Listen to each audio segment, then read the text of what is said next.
وہی خواب دیکھا۔ اسی طرح 4 مرتبہ ہوا۔ ہر بار وہ یہی دیکھتا تھا کہ چاروں نوجوان اس کی تخت کی پائیوں کو پکڑ کر اٹھاتے ہیں اور الٹانا چاہتے ہیں۔ امیر خراسان عبداللہ طاہر اس واقعے سے گھبرا گئے اور انہیں یقین ہو گیا کہ ضرور اس میں کسی مظلوم کی آہ کا اثر ہے۔ امیر خراسان نے رات ہی میں جیلر کو بلوایا اور اس سے پوچھا کہ بتاؤ، تمہارے علم میں کوئی مظلوم شخص جیل میں بند تو نہیں کر دیا گیا ہے؟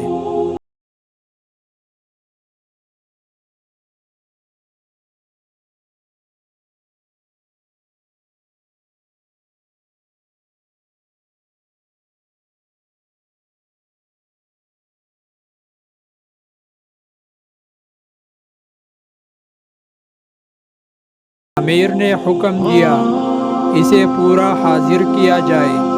جب وہ شخص امیر کے سامنے حاضر ہوا تو امیر نے اس کے معاملے کی تحقیق کی۔ معلوم ہوا کہ وہ بے قصور ہے۔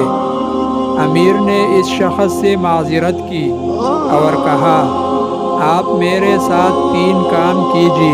نمبر 1، آپ مجھے معاف کر دیں۔ نمبر 2، میری طرف سے 1000 درہم قبول فرمائے۔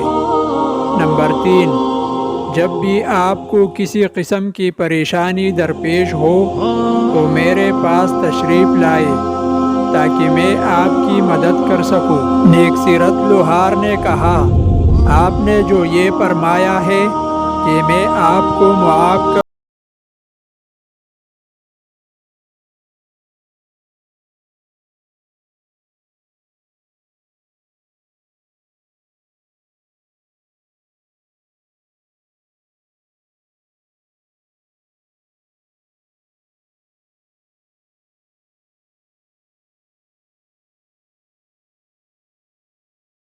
نے پوچھا یہ کیوں نہیں ہو سکتا؟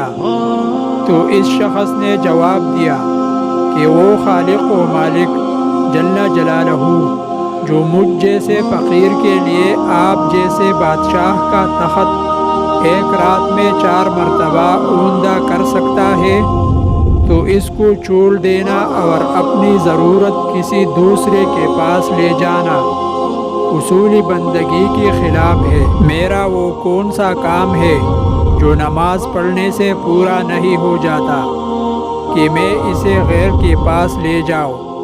یعنی جب میرا سارا کام نماز کی برکت سے پورا ہو جاتا ہے تو مجھے کسی اور کے پاس جانے کی کیا ضرورت ہے؟ پیارے دوستو، یہ ویڈیو آپ لوگ دیکھ کر آگے نہ بڑھ جائے بلکہ اوروں کو بھی شریک کرے۔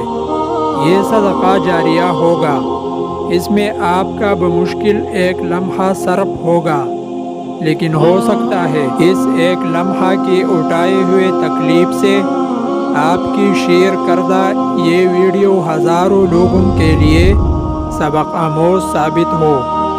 اللہ تعالی ہم سب کا حامی و ناصر ہو، آمین۔